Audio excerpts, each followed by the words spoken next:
We are live now. Thanks, Michael, for joining me. Um, and as I was asking you before, you are in Boston at the moment, I am in Boston in scenic Roslindale, neighborhood where I've lived for about 20 years. and you split your time between there and Pittsburgh, but you also are traveling all over the world.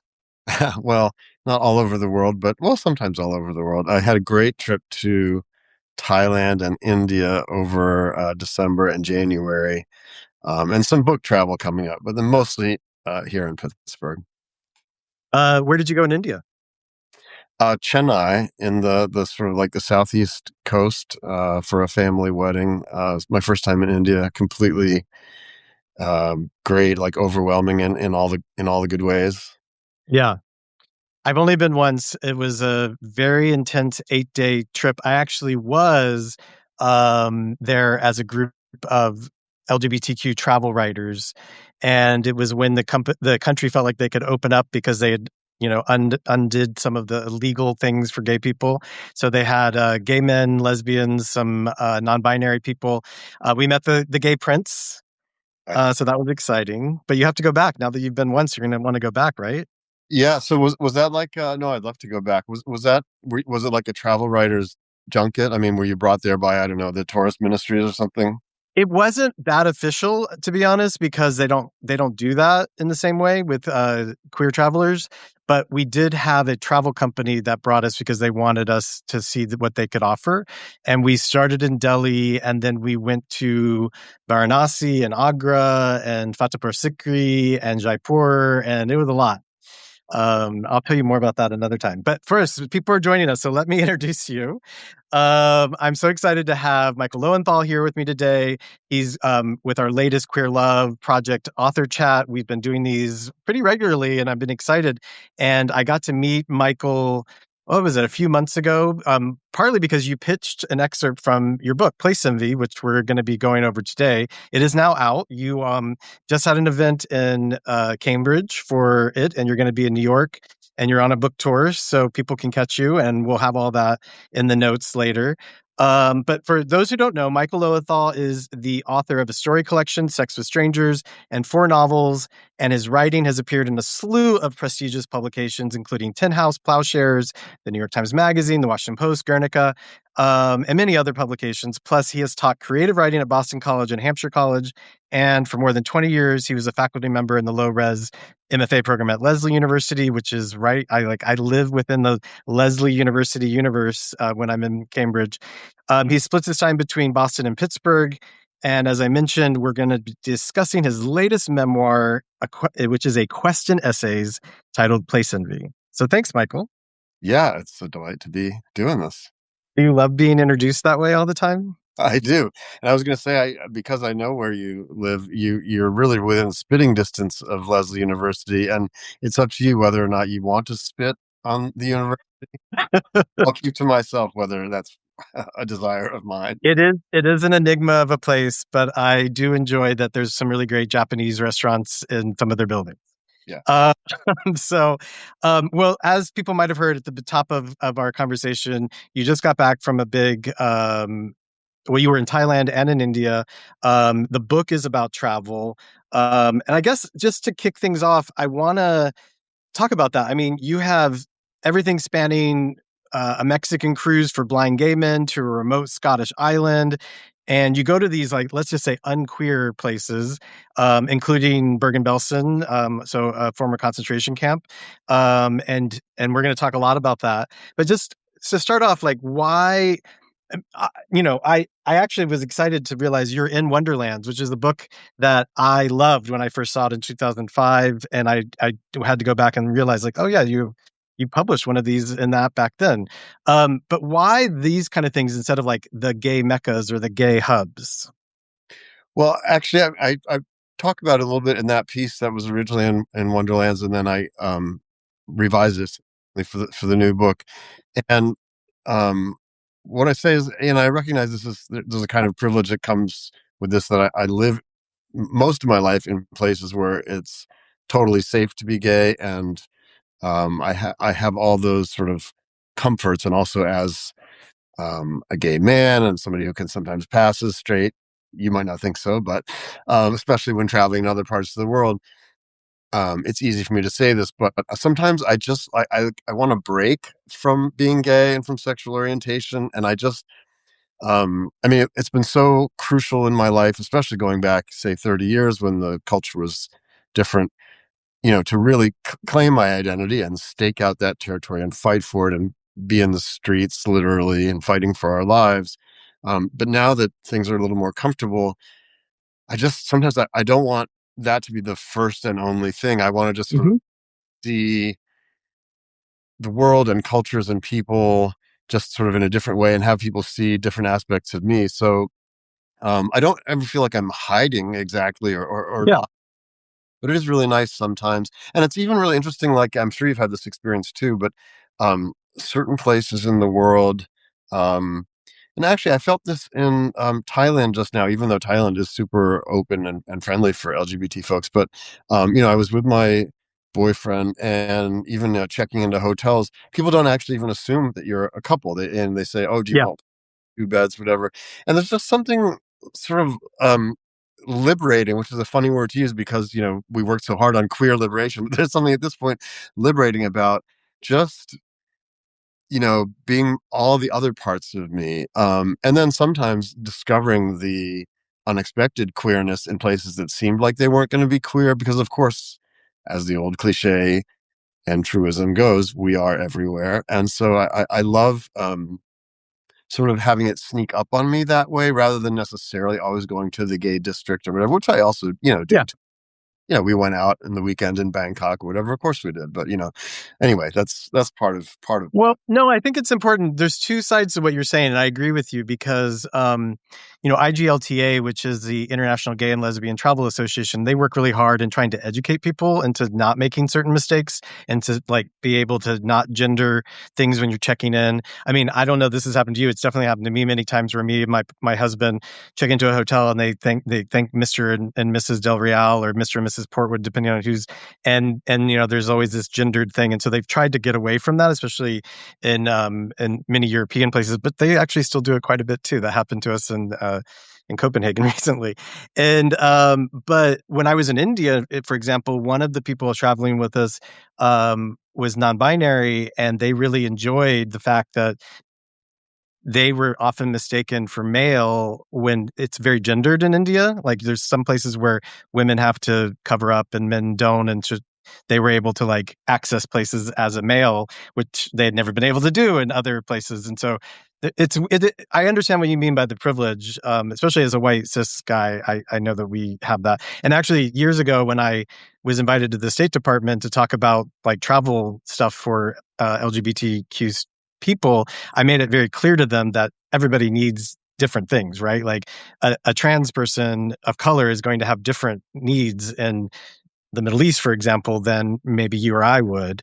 And that people shouldn't be dehumanized and lumped together as whatever. But we'll stay out of the politics of all that because you get into plenty of that because you did something that I know that you write about. Your family obviously wasn't always excited about you and your obsession with your potentially gay uncle Peter, and you write pretty beautifully about that discovery and then going to Bergen-Belsen, and it basically opens the book and closes the book. So tell me a little bit about going there, because in some ways it almost reminded me of that Seinfeld episode of when like they make out at Schindler's List. It's like you're doing this thing that you're not allowed to do as a Jewish person. So tell me how that was for you.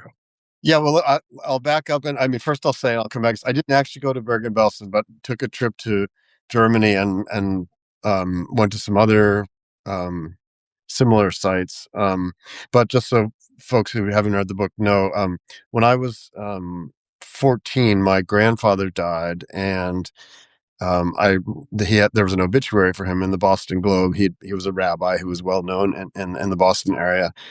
And in the obituary, it said that he and my grandmother had escaped the Nazi period in 1939, which I knew.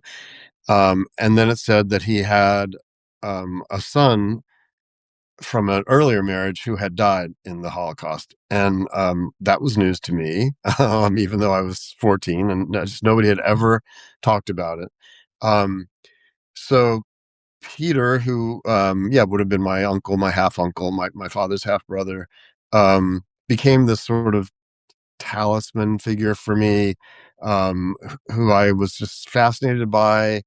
And I could find out almost nothing about him, but then so he became this like figure that I could project everything onto. And you can imagine I was 14. I was just starting to be gay in my head and in my loins, but not anybody about it. Um, and so I somehow decided or fantasized really that he was gay, and that somehow that would make a difference, that to have like a gay predecessor in my family. Reflecting on it all these years later, which is part of what I try to do in the book, I sort of, I don't know, interrogate like why was that so important to me to find a predecessor? Like what difference would that really have made in my life if this guy who I never met, who died, 25 years before I was born, if he had been gay? And eventually I became more interested in the reality of him than in my fantasies of him. Um, but and then my family did eventually take this trip to Germany, and we went to the tiny town where my grandmother was from, where none of us, had been, and where she had only been. She returned one time after 1939. She went back in the early 70s and wrote this excruciatingly moving and beautiful letter to our family. I mean, I was only 4 years old at the time, but it was actually addressed to her children and grandchildren, um, about what that experience was like for her. And in the tiny Jewish cemetery there, I had this, sort of strange um, moment of connection and wondering about these sort of 600 years worth of relatives and what it meant to be part of that, and to have this place that was really sort of mine, or was it, was sort of what I was wrestling with, when I had spent my whole life not feeling like I had a place, and I had projected all these wishes on to Peter to find a predecessor. And then I found the graves of these two other relatives in that cemetery who, suddenly I wondered if they had been queer. And again, I was sort of wondering why that was important to me. But there is this strange thing about, which I felt with Peter, sort of fantasizing about Peter, in admittedly, erotic ways. I mean, I was 14 years old. He was super handsome. We have exactly one photograph of him taken when he was, I'm sure, a teenager, because he died when he was 21, in the camps. And, um, yeah, I fantasized about him, and that seems pretty like verboten to use the German, Hmm. you know. Um, but I guess I hope that, I tried to be honest about things like that in the book, and I wish other people would be too. Like, we can't all be completely reverent all the time, and we can't all, follow all the rules. And so you're gonna fantasize about somebody who died at Bergen-Belsen. Oh, what? Okay, just like, you know, cop to that. Or if you're gonna, giggle at a inappropriate sight, or you can't always be doom and gloom all the time. Um, yeah. Well, but I think that you're touching on something that many people feel, many queer people especially, is looking for this connection, as you subtitled the book, right? And we do that through biological family sometime and wish that we had queer relatives or gay or lesbians in our family tree, and can fantasize about that. But then we also create found family, and we sometimes do that even through sex, right? And I know I've had sex with certain people because I feel like I'm connected to them and their kind of family tree of other luminaries, and that actually used to be a thing, that I think in the 20th century many gay men felt that way, right? Like, oh, I'm now connected to Walt Whitman because he had sex with him and you had sex with him. And I don't know. So tell me about that, about this need for connection and searching for it. Yeah, I mean, I think it's, natural for all of us to want that, of course. And so many people have had painful experiences with their, biological families, their blood families, or whatever. Um, I felt it's funny that you bring up that sort of chain of association, because, as you know, I was lucky enough in my early 20s to have the mentorship of, John Preston, who was a gay writer and editor and activist, and he talked about that a lot because he had had sex with Samuel Stewart, who had had sex with I don't even remember, but going back to Valentino and all kinds of people. Oscar And Wilde and I think Garvey. his lineage went all the way back to Bosie, who had sex with Oscar Wilde. So Yeah, exactly. And, and then John had this. I think yeah, he wanted to convince me that that was important enough that I should want to be in that lineage by having sex with him, which actually never happened. We were very very close in other ways, but he had this wonderful idea that especially because we're so often excluded from our biological families, that it was sort of up to us as gay people to um, offer mentorship and those kinds of bonds and Mhm. to other people. And so he did that partly through his writing and his editing. And for example, he and I co-edited a book called Friends and Lovers: Gay Men Write About the Families They Create. Um, which I finished for him after he died in 1994. But he also had this sort of explicit mentor protege project where he said to me and a couple of other people, I'll be your mentor, you'll be my protege, you can ask anything of me. And he sort of, made explicit that connection that lots of us do sort of just informally or implicitly in Yeah. lives through sex or otherwise. And that was so powerful to me. And I've tried to sort of pay that forward, and find people to take under my wing too. And those are some of the most sort of cherished and meaningful relationships in my life. Yeah.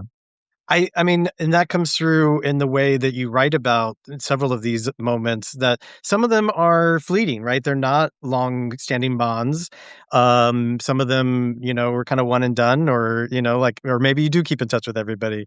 But let's go to another essay, which is one that is pretty funny and strange, which is the Amish one, Ligature. So you live with an Amish family, even though, you never really tell anybody that you're gay, and you know that that would not go over well. Um, and I'm always fascinated by this outsider status, right? Like and you being Jewish, I'm curious what you think, because I think it was actually um, a Jewish artist that I was reading. I'm suddenly blanking on her name, Joan. Why she's the wife of Pollock, Joan Krasner, Oh yeah. and she wrote about being an outsider while being, feeling as an outsider within one's own country and within one's own culture. And when I read that, felt that way as a queer man. And you've done it in multiple different ways, where you have layers of outsiderness on top of that. Um, First, tell people a little bit about why you went to this Amish family and lived with them, and we obviously know it all turned out okay. Yes, I survived to tell the tale. Um, yeah, I was 18. I was a college sophomore, and I was just inching out of the closet. I had just started hooking up with the only other gay student I knew in college, but it was totally like secret. We would sneak off and have sex. Um, and then we finally went to a meeting of the gay students groups. That was my sort of first real coming out. And at the same time, because of oddness that of the policies at Dartmouth College, you have to take off a leave semester basically, because then you have to be on campus during your sophomore summer. And I was trying to figure out what to do. And I was a religion major, and I've always been sort of obsessed with orthodoxy, especially, and not just Jewish orthodoxy, but um, people who just live according to those strict beliefs, exactly because of what you're talking about, sort of insider outsider status, which I'll try to get to. Um, and a friend of mine had lived with this Amish family, which was very unusual and very rare that they had invited him in. And there were particular reasons. He was German. He knew how to work with horses. And so they invited him in. And I think that had sort of planted the idea in my mind. And then I watched the film Witness. And suddenly I had this idea.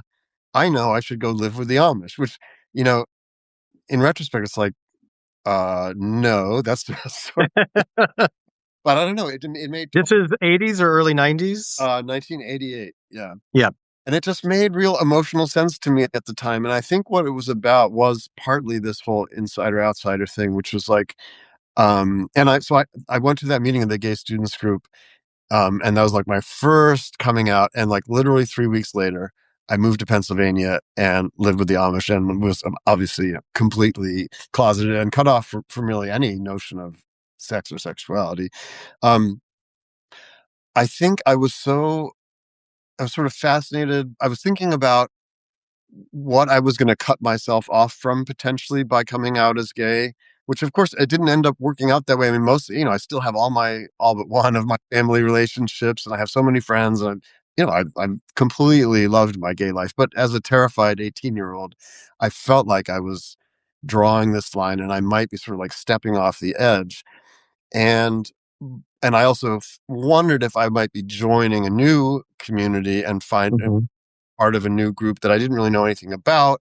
And I was a little bit wary of what I might be sort of asked to believe in as a member of a new group. And I think the Amish represented something to me that I wanted to just sort of see up close, which is that Yeah. they've chosen to be absolute outsiders to society. They sort of, affirmatively made that leap, and yet within their own world, they're absolutely um, connected, and it's all about belonging and all about conformity. And conformity has always terrified me, but also in a weird way, appealed to me. Like um, I've always felt like I'm naturally an apostate, as I think many, if not most, gay people are, because we grow up and the world is, our very families, the whole world is telling us one thing, one sort of doctrine about what life is or looks like, and we know inside us that something's not connecting up. And so we have, many of us have an almost innate sense of skepticism, I think, or a sort Mhm. of subversiveness. um, so I wanted to look at people who really live by that, and they have all these rules, and if you break the rules, you're absolutely kicked out.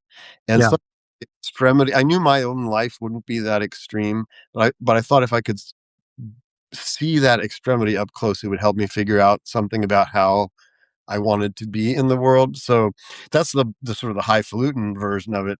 And in truth, I just had a marvelous time. I loved those folks. I loved working on the farm. I love not having telephone and TV and electricity.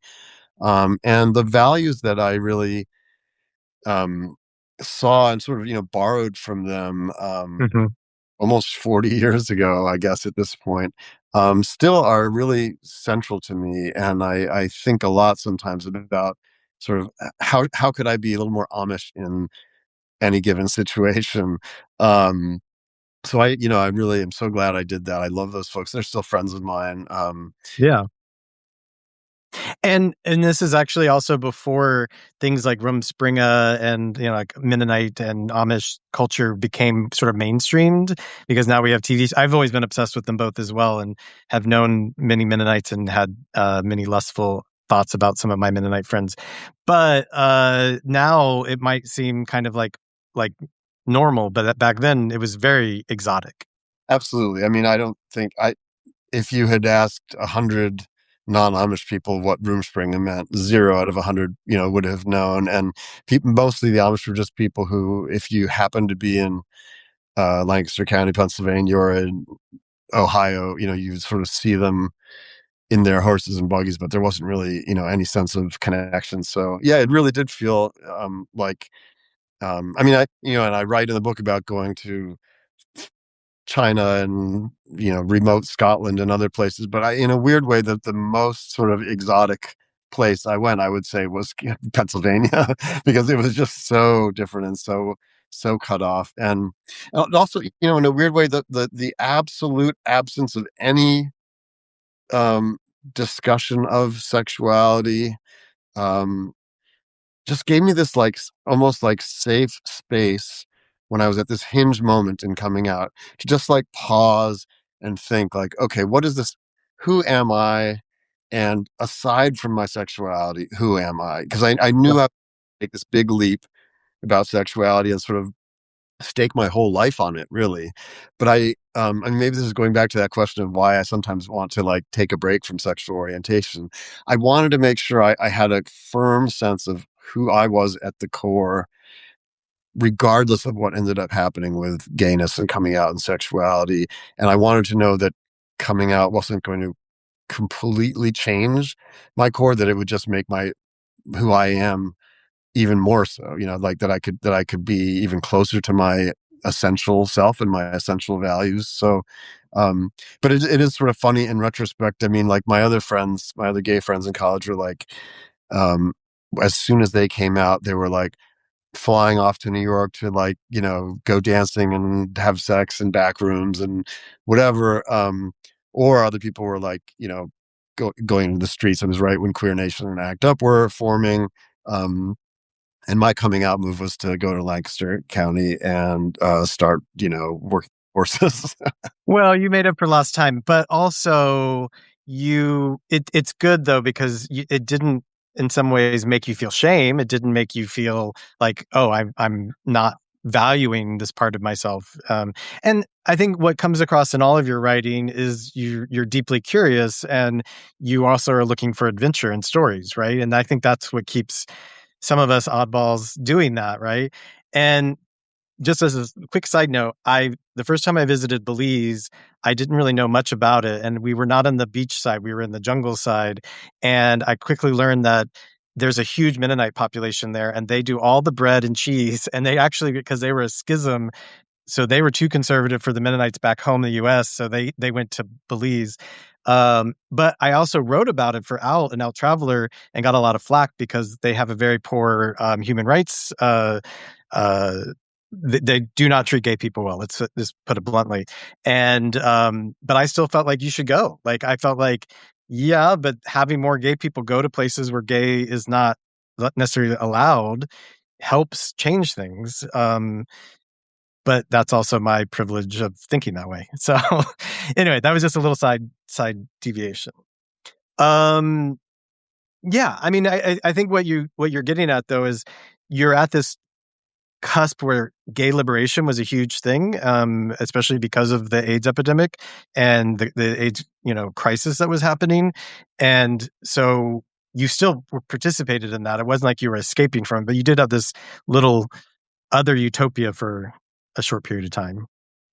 Yeah, I mean, and when I then came back from that, and then as I was 19, 20, 21, I became super active in, um, the gay activism on campus and then beyond campus and then AIDS activism, stuff like that. So yeah, and I feel like my,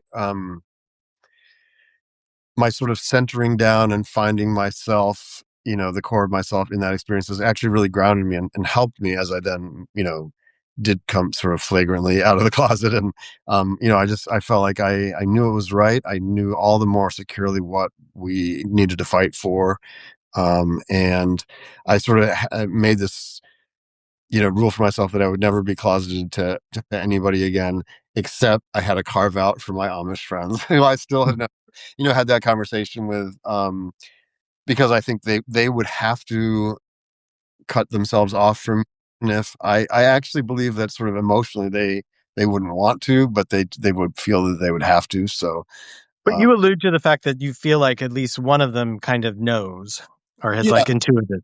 yeah, my friend who I'm closest with, for years he would call my house, and get the answering machine that's, said, "Hi, you've reached Mike and Scott. Please leave a message." And he met Scott, who was my partner once, and so he's Amish, but he's not stupid. And I'm sure at some level he figured something out, and he knows that I'm in my 50s. I've never married a woman, so and I think from his point of view, it doesn't really matter because I'm not Amish, so Right. those rules don't apply to me. So like I already broke the number one rule, which is I'm not Amish. So beyond that, it doesn't really matter. So he's always been generous and sweet, and he doesn't probe about it. And in a weird way, God, I feel like I'm coming across as like strangely conservative in this conversation. Which, trust me, I am not. But like I almost wish, um, sometimes there was just more like quiet understanding of, like I'm totally fine with if people have beliefs that contradict mine, as long as they don't impinge on my freedom to do whatever I want to do. I don't need everybody to like go out into the street and shout that they love gay people, whatever. Like, it's totally fine with me if people just want to have whatever kind of like quiet, loving accommodation that they want to make. And if that like allows me to have a wider circle of friends as well, I count that as a total bonus. You know what I mean? Like, sure, my like core closest friends in life are going to have to be super affirming LGBT, positive people. And I need to have queer people and trans people and everybody in my life. But to have like, other sort of like satellite friendships and stuff, some of whom have their own beliefs or whatever, like, yeah, bring it on. Yeah, I agree with you, but I think we're also both Gen X, and I think that that is something we were brought up thinking. And I've learned a lot from my millennial and Gen Z friends and students, but sometimes, yeah, I agree with you that it would be nice to can we all just get along? But that was our mantra.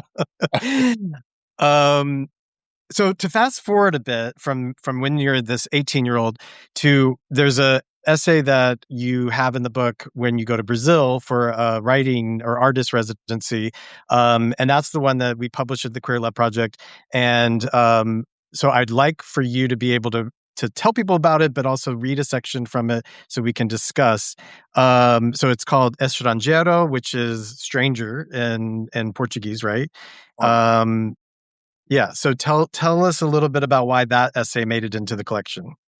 Yeah. So, I'll come at it as sort of the writerly way, maybe, since I know some of the people who tune into this, are writers and aspiring writers as well. I had this experience in Brazil that just wouldn't sort of take its claws out of me. You know what I mean? So to sort of set up, as you said, I went to Brazil on an artist residency for I think 2 months. Um, I had a long-term partner at home in Boston. I think we'd been together maybe 12 or 13 years, and we had bought a house together and stuff. Um, I That's went, Scott. that's Scott. Yep. And I went down to Brazil and had this very intense, passionate affair with somebody there. Um, and I'm getting ahead of the bit we're going to read, but um, uh, I ended up going back a few times in subsequent years to visit him. And at the end of one of those visits, as I was literally, taking the bus to get to the airport, um, and I had just had this big tearful goodbye with my Brazilian boyfriend, and I was on the way to fly back to Scott. This guy cruised me at a bus stop, and we got in the bus and we sort of fooled around, and I missed my plane, and and I had this intense conversation with this guy who was a total stranger, and to your previous point, like, never saw him again, never communicated with him again. And looking back, I was like, what was going on with me emotionally? Who was the version of me that did that, that was in love with Scott, in love with this other guy, William, in Brazil, and had just, been sobbing to say goodbye to William. And then I hook up with some stranger on a bus, between William and literally the airport, where I'm going. And it really wasn't, I mean, I'm all for cruising, but that wasn't really my normal MO. So I kept on for years. I was wondering, like, what the fuck was up with that? What was I doing? What was I thinking? And so that's what I sort of got into. And I originally, I mean, I'm sort of dumb when I write sometimes. I thought I could write about just that experience of cruising that guy in the bus, and it wasn't working. And finally I was like, oh, in order to write that, I really need to write about my affair with William. Because that's the context. And I wrote that in like, 17 drafts, and that wasn't working either. And it was only after like months that I was like, oh, I have to write about my relationship with Scott to really provide the emotional context to explain why I was even with William, let alone why I was hooking up with some guy at the bus stop as I was leaving William. And so it really became an essay about um, love and relationships, and sort of how you find your home or your place within a relationship, and why we sometimes seek what we need elsewhere. And so, yeah, that's the idea of estrangeiro, which is foreigner, but of course, Mhm. cognate also is like stranger. And I was sort of playing with those various ideas and being estranged from other people, but also being estranged from like your own truest self, and how sometimes in a relationship you don't realize that the connections you made with somebody else, because they usually feel really good, also actually estrange you from yourself and what you really need. And what one hopes for, or what I hope for, is to be in a relationship where you can be totally connected with the other person and present with the other person without having to um, be a foreigner to your Mhm. own self. And that's how you can sort of tell when it's really working, is that you feel at home with the other person and they help you feel even more at home in your own self. I guess that's my highfalutin way of I describing it. love it. And I also think us word nerds, we get into this finding those metaphors in foreign languages as well, and it helps us, right? For sure. And especially, Um, I love the false cognates, where yeah. um, as an outsider, you hook on to some meaning that you think is in the other language, and it's actually not really the real meaning, but it's still hard to let go of that emotional connection that you had to a word. Yeah, In French, they taught us they're faux amis, the false friends, but they're fun. So if you would you read the section that we talked about that is in Estrangero? I will absolutely. First, I'll show you the Oh beautiful yes, actual cover of my book, which I love. But I'll read because I have the place marked from the advanced reader's copy, which isn't yeah, quite that I have that version too. as shiny. Yeah, so this is just the section I'm going to read. I'm down in Brazil. I've just hooked up with William for the first time, or first two times. Um, and I've told William that I have a boyfriend back at home. And then I call Scott. Hooked up with any of the locals yet? Asked Scott. We were Skyping. He sat in the kitchen at our vintage dinette set, framed by walls we'd painted in a shade called Yellow Brick Road. Actually, I said, I did meet one guy. Scott was smiling, his strong jaw peppered with ginger stubble. Details? What should I tell him of William? About his trek to the island and how he'd grinned to see me as if I were the X on a map of hidden treasure? Totally up my alley, I said. Super, super skinny, tiny ass. Hot, Scott said. I waited to hear what else he wanted to know. Oh, speaking of tiny, he said, there was a baby rabbit in the front yard yesterday, but now it's gone. I worry it got eaten. I was only half listening, squeamish at having described William so reductively. It felt unfaithful to both him and Scott. But Scott hadn't even asked if I would see William again. He could not imagine how I'd use someone like William to patch over the holes in our own love. Thanks. So first, I love the bunny detail because anybody who's in the Boston, Cambridge area knows that we all have like little cottontails in our front yards instead of rats. In New York, it's rats, and in Boston, it's bunnies at least. But before were you surprised that I asked you to read that section? Yeah. Why don't tell me why you chose that one? Well, I really love that last line, especially because of what you were talking about. This idea of you use the word love, and I want to talk about how you define love because some people, maybe non-gay or non-queer people, might not understand that you can have these multiple loves, that you can have short loves and long loves, you can have intense and you can have fleeting. And you obviously love Scott, and you as you say, you're patching over holes in your relationship with this other person, but you also said you loved William, whereas some people might say, "Oh no, that was just a fling." So I'm just curious. Tell me more. Tell Yeah, us more. I don't know if I have any grand theories about it. I just sort of feel like, as the Supreme Court justice said about pornography, you know it when you see it, um, you know it when you feel it. I really do think, like there's I'll come at it from this one angle. You know, people talk about sort of casual sex, or whatever, and as I say somewhere else in the book, for me, like, there's nothing casual about it. Like, even if sometimes it's like 15 minutes of my life or an hour of my life, um, I love sort of staying open to the idea that um, people make a mark on you in different ways, and no matter how short or long. And I sort of trust myself enough to know what feeling really counts, and sure, there's some people that come, in my life, out of my life, no big deal. And there's other people you have a connection and just, um, it goes deep. Um, and there are people who, I had a connection with at some point, and then, 30 years go by and we don't even have a connection anymore, but it still feels like it was a love. Um, so, yeah, um, I don't know what to say about it any more than just, it Then feels read the like, book. yeah, um, no, I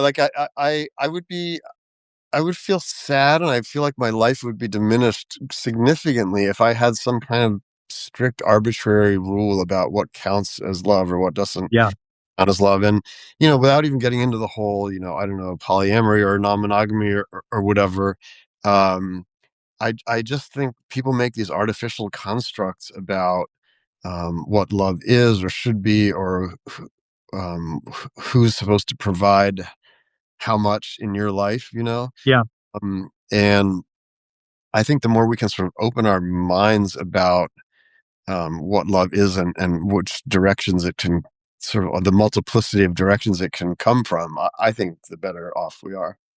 I remember, I feel like in the 90s, there was always this talk of how love was a pie, and there was only so much of the pie that you could give away. And that if you gave away too much, there was not enough left for, and I was like, and this idea of scarcity was a big deal. And I feel like we've gotten away from that and want more abundance.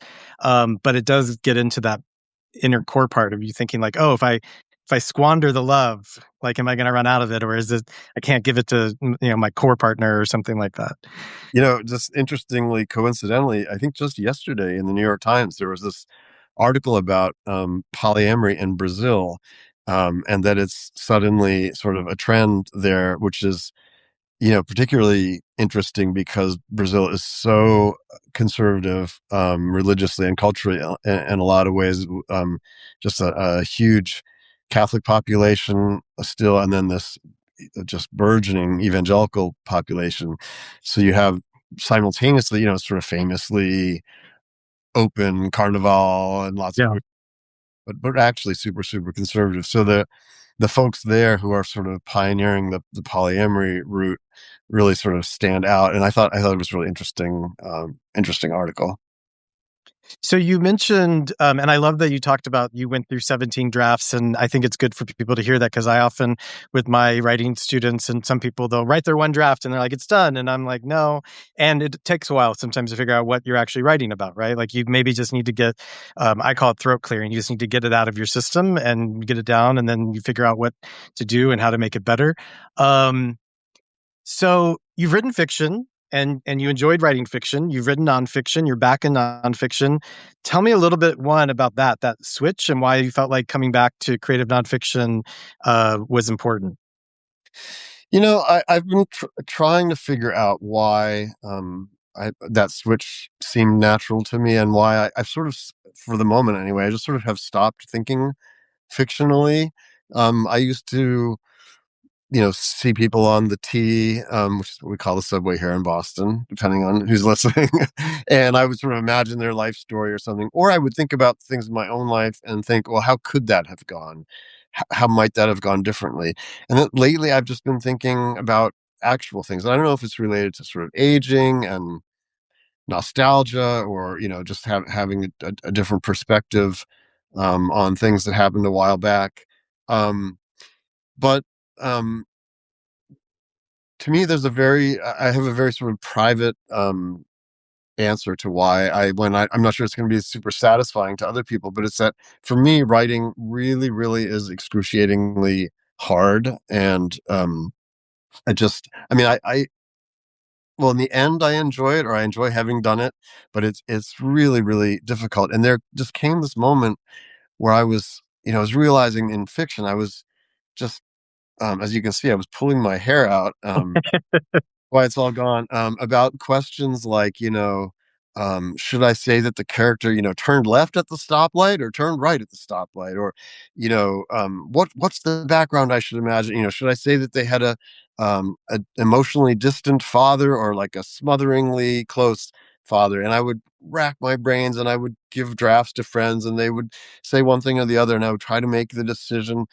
And it was just so hard for me that I finally realized, like, why am I killing myself to make these decisions about something that's not real? It's like it's all made up. And I love fiction. I still love reading fiction, and I have faith in it as an art form. But just for me personally, and again, I don't think this is going to be a satisfying answer to other people. But I was like, this is too hard for me to be expending this amount of my soul on stuff that is just not real. And so I thought, you know what? I'm going to just actually write stuff that's true, and where I know the facts, and the decisions I have to make, which will still be difficult, will only be about um, how much to tell, the order in which to tell, how to structure the piece.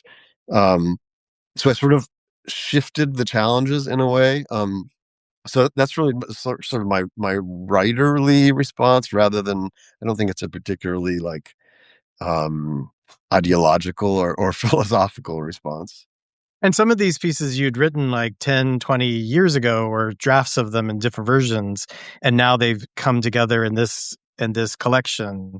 Um, so not that we can get into great detail, I'm conscious of our time as well, but how does one know what order to put them in? Like, people always ask this question: how do you know what is the first one and what is the last one?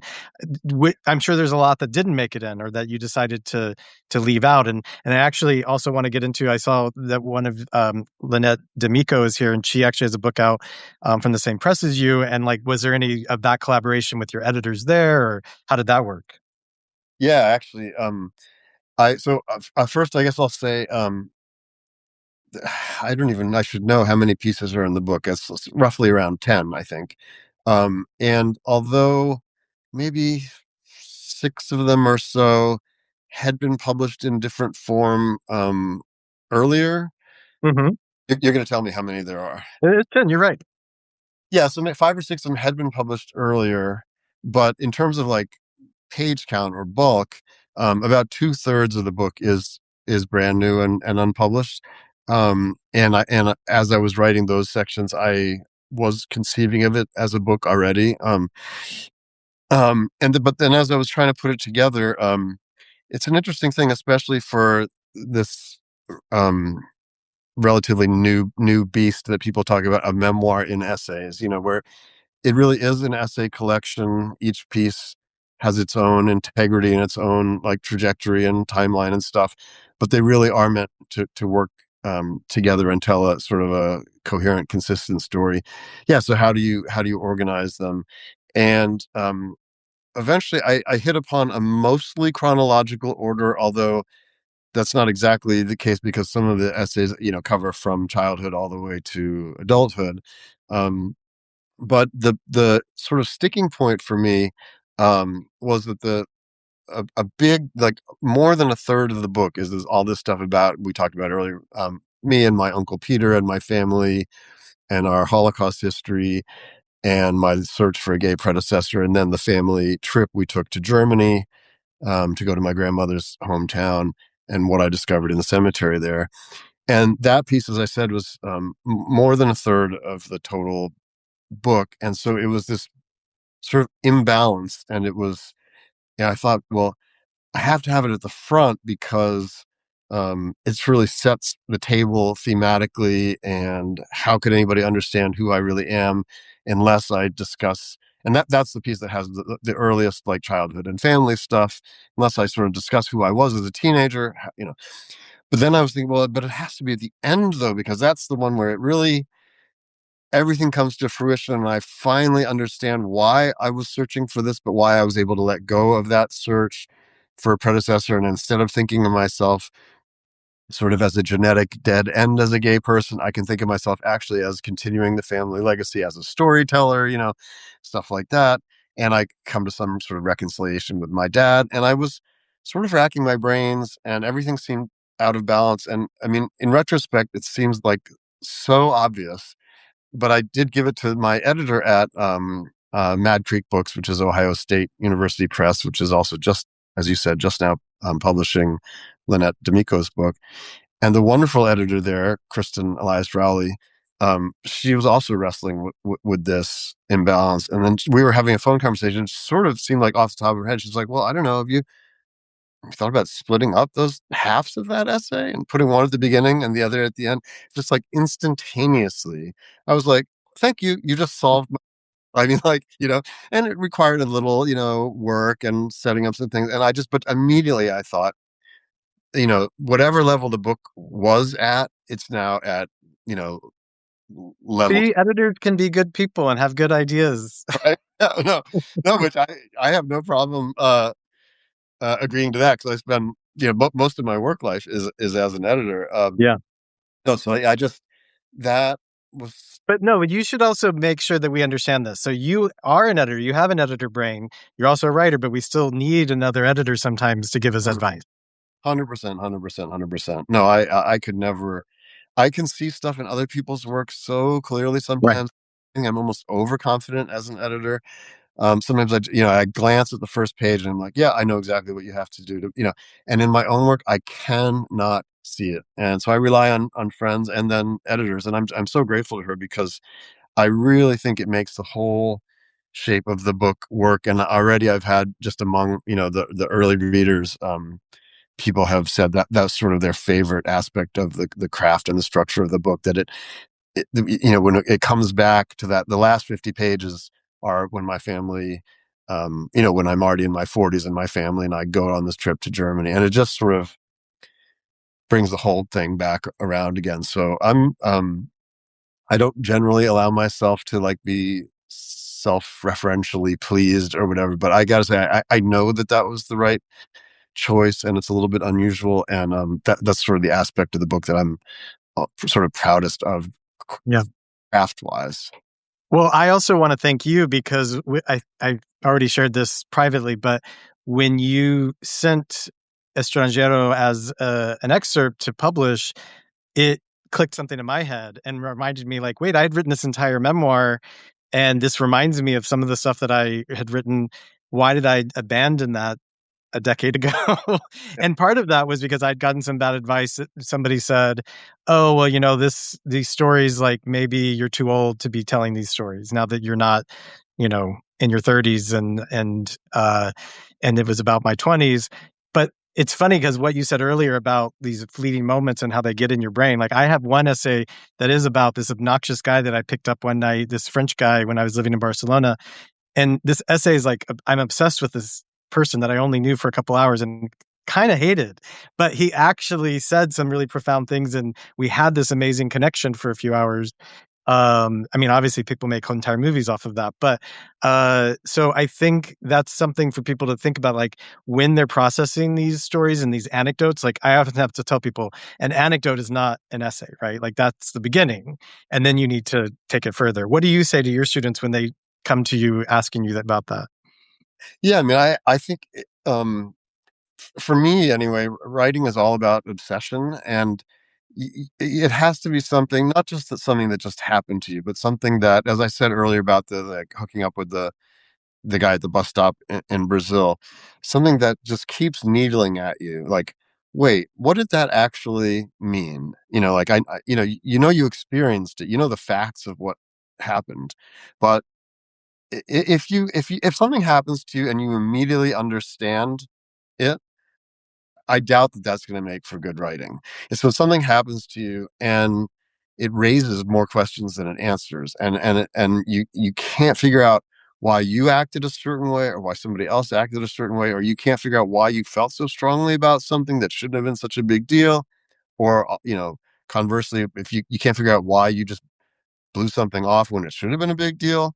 And if you keep coming back to it, that seems like, worthy of writing something about. And, to the question of, you shouldn't be writing about stuff that, or those stories are old and they happened to you when you were a kid. I I mean, I felt lucky in a way when I was in my 20s because, again, of my association with John Preston, who's writing these anthologies. I was like constantly trying to submit pieces to him. So I was having experiences in my 20s and like immediately writing about them. And, I think some of the pieces are fine, but in retrospect, they really read like, a 20 something guy's pieces. I mean, I reflected as much as I could, but I just didn't have and the younger me would have been so vomitously angry to hear this. I did have the perspective and the wisdom and just the life experience under my belt to ask deeper questions and to interrogate my own role more deeply and be more skeptical of my own choices. Whereas now, looking back 30 years, 20 years on certain experiences I had, I really feel like I can bring something more to the table. And I may say the same thing, 30 years from now, should I live that long. And I think of so many of my favorite writers and favorite books. I mean, I'll name one, So Long, See You Tomorrow by William Maxwell. Probably if I had to pick a favorite novel, it would be that. And he wrote it as an old man. And a lot of it is about when he was a young child and his mother died in the flu of 1918. And then there was this, and the book is like right on the border between a novel and a memoir. And there was a murder in his town, and he was sort of friends with the son of the murderer. And not a spoiler, but basically, like the much of the novel really revolves around, or like the climactic moment in the novel is he looks back on this moment in high school when he walked past that boy in the high school corridor and didn't say anything to him. It doesn't sound like a very dramatic plot, right? Somebody didn't say something to somebody in the high school corridor, but because of time and distance and memory and emotion and the wisdom of gained experience, that's where all the richness of that is. And so, yeah, I mean, is anybody gonna say to William Maxwell, "Oh, that happened when you were a kid. That's an old story. That's not worth writing about." So, I for one am on the edge of my seat waiting for your stories about things that happened many years ago, because I know that the perspective you'd bring now would be, like totally compelling and revelatory. I'm sure. I hope so. From your mouth to some editor and publisher's ears. All right, so I'm going to wrap up. I want to thank everybody who's joined us for the live chat. And if you're not already a subscriber and you're listening or watching this on another platform and you're not a subscriber to the Queer Love Project, I just want everyone to know that you can find us at queerloveproject.substack.com. It's free to join and subscribe and get all the goodness that we're putting out every week. You can read Michael's essay on our site. You can read hundreds of others. We've already published over 100 essays. We're also going to be at AWP the March 5th through the 7th in Baltimore. If you're there, we're going to have a reading. And actually, if you're listening to this soon, we have a reading in Somerville on February 22nd at Narrative Bookshop, which is a new bookshop in Davis Square. So we're having our real life events as well. So Michael, I just want to thank you so much for joining me today, and everybody. Place Envy. This is the advanced reader copy, but buy the other copy for the ebook. And anything else you want to tell people before we say goodbye? Um, well, depending on when people are listening to this, I'll just say I've got a few events coming up you can find on michaellowenthal.com, including Saturday the 21st in Brooklyn and Sunday the 22nd in Manhattan.